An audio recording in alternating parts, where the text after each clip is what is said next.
Shalom, call halal Yahweh Bashem Yahushai, double honor to the apostle and elders of great millstone who rule well, and salutations to the brothers on the four corners of the earth pushing this word and truth and in sincerity. This is Ira from Great Millstone, Wisconsin. Today's video, which is another GMS reflection, kind of stems from a conversation that me and a brother was just having actually a couple minutes ago. The spirit kind of stirred me up, and I wanted to put a video together on it. But we were just having a conversation on on the spirit and in order, and the way brothers can be out of order and not know it, you know, just by speaking, and and be shown that you're out of order, and basically the topic of the discussion for today is, man, basically brothers have to learn how to study to be quiet, because just like in your own camps as a rank and order, it's just how it was in the ancient world with King David, King Saul, King Solomon. There was a rank and file and an order. Couldn't say certain things around the king. Just like you can't say certain things around a camp leader. You can't do certain things around the king. Just like you can't do certain things around a camp leader. And those in command. Because it's easy to offend brothers in those type of positions because they watch everything and they see everything, and their mind goes from lax to alert in a second, you know. And just because you're in a lower position doesn't mean that you have to be lax all the time, and you have to have that same mind frame as if of your those brothers that are heads over you, you know. And that means speaking when knowing when to speak and knowing when not to speak, and a perfect example, I can't say it no better. How Paul broke it down in 1 Thessalonians chapter 4 verse 11. It says, "And that ye," I'll read verse 10.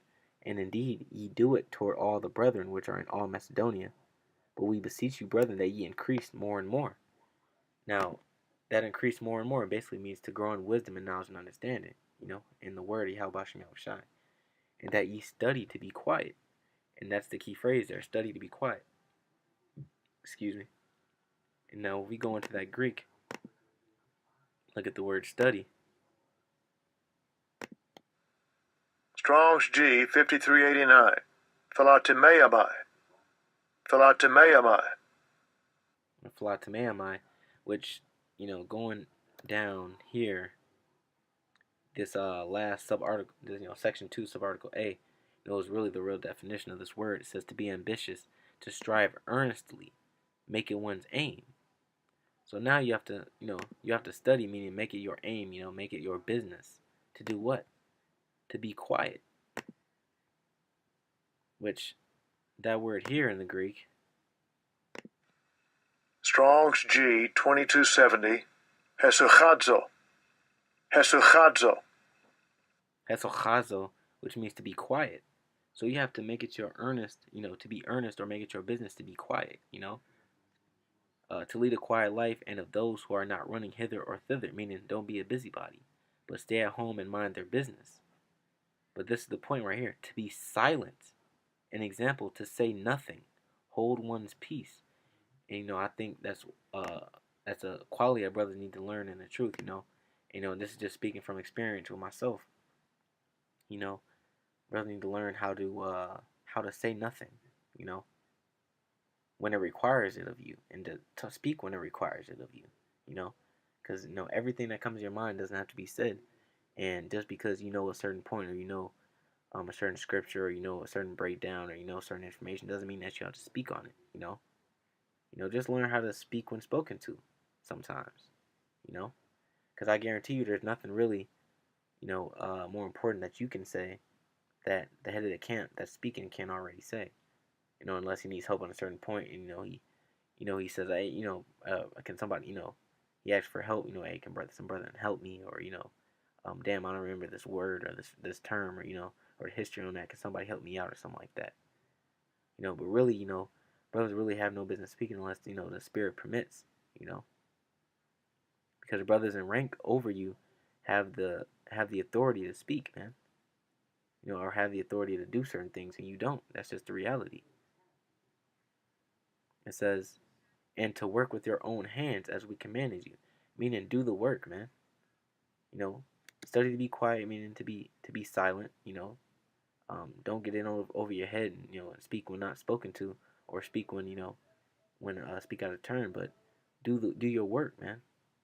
That's what, and do your own business. That's what you should be concerned with yourself.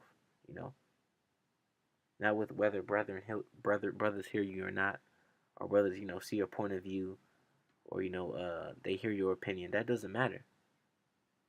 That you may walk honestly toward them that are without, and that ye may have lack of nothing, may have lack of understanding. But I would not have you to be ignorant, brethren, concerning them which are asleep, that ye sorrow not, even as others which have no hope. Basically meaning, keep those that are asleep, asleep. Don't worry about what's going to happen to them. That's going to another subject.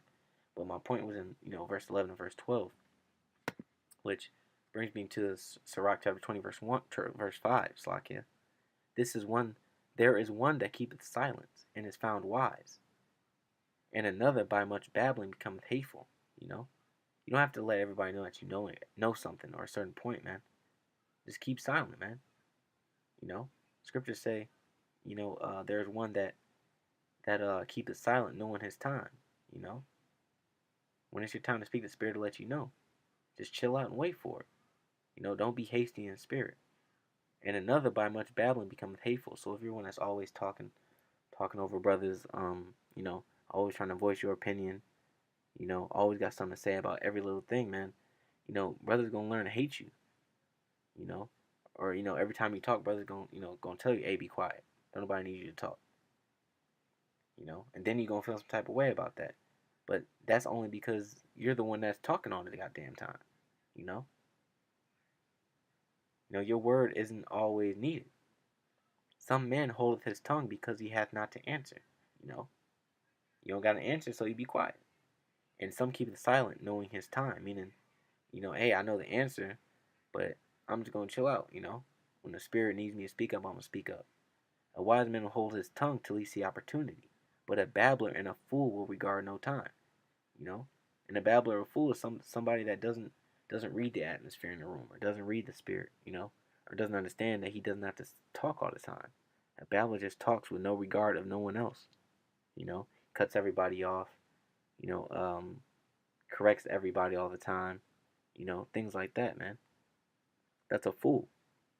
He that useth many words shall be abhorred, meaning hated or being abstained from.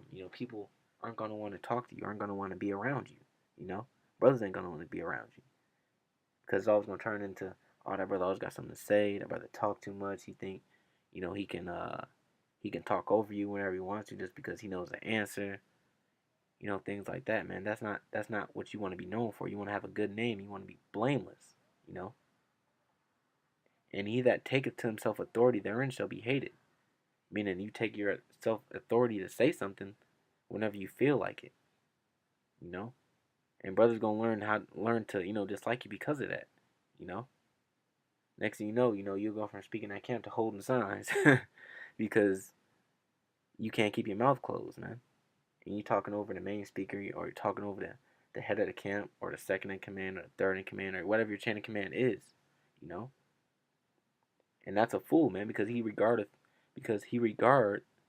no time, meaning he doesn't understand when there is a time for him to speak and when not. And just like you being around the elders, or you being around your heads of your camps, or the brethren in rank of your camps, man. They're in rank over you for a reason. I mean, they have a certain perspective, a certain point of view, a certain spirit, a certain mentality that you don't have yet. That put them on that next level, and that kept you, on a lower level. That's not being harsh, but that's just the way it is. That's the way the Lord set it up. So you think you being on a lower level than another man, puts you on a toe-to-toe basis with him to speak, or to correct him? You know what I'm saying? No, it doesn't. This is Sirach chapter 32, verse 7. Speak, young man, if there be need of thee. And that's a key point. If there be need of thee. Basically meaning, if there's a need for you to speak, you speak. If there's a brother outside speaking, and he's talking to a scoffer or whatever, you know, he get into it with a scoffer and he's forgetting a certain term, or you know, he doesn't really know the history on what's being spoken of. That's when you speak up, like, and you come to an aid. You're an aid and assistant, you know. And yet scarcely when thou art asked twice. Meaning if someone asks you, you know, hey, repeat what you just said, don't explain it. You know, don't go on a tangent and try to teach it. You know, you speak the point and you give a summary. You know, don't try to give details, because now you're trying to show that you know more than the other person. That's just being obnoxious, man. Let thy speech be short, comprehending much in few words.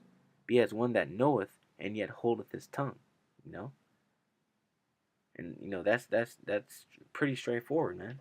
Let your speech be short, comprehending much in few words. Meaning, don't say a lot, but make sure your point gets across and you're understood. You know, be straight and direct. Be as one that knoweth and yet holdeth his tongue.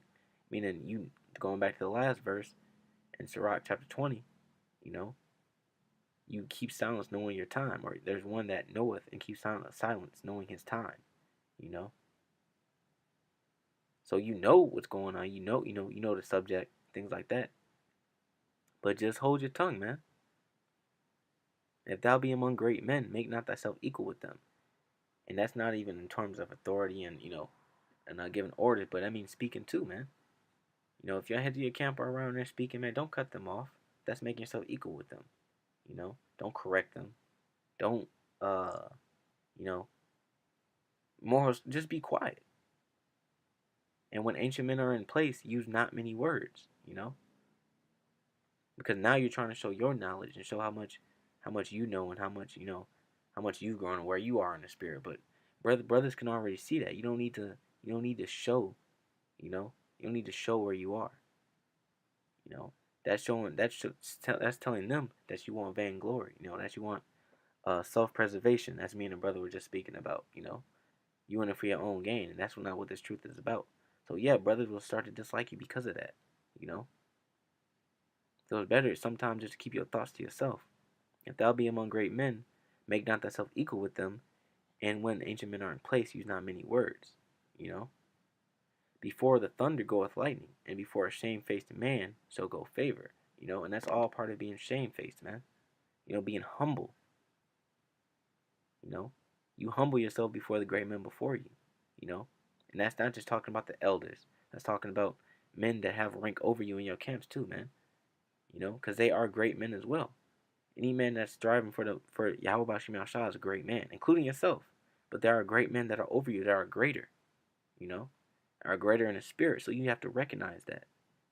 And one of the best ways to recognize that is to not speak, you know, or to not cut a man off in a sentence. You know, that's how you show respect and show reverence, man.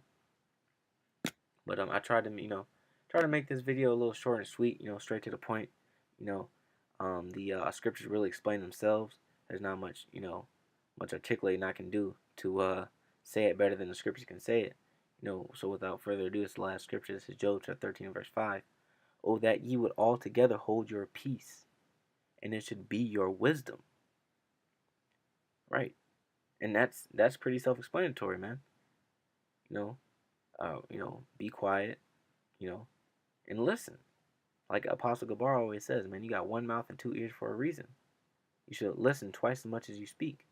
And when you speak twice as much as you listen, there's a problem, you know? So with that, you know, I want to give all praise to Yahweh Shemel Shai. Call halal Yahweh Shemel Shai. Double honor to the apostles and elders of Great Millstone. And salutations to the brethren on the four corners of the earth, pushing his word in truth and sincerity. This is Ira from Great Millstone, Wisconsin, signing off with another GMS reflection. Hope you brothers are edified. Shalom.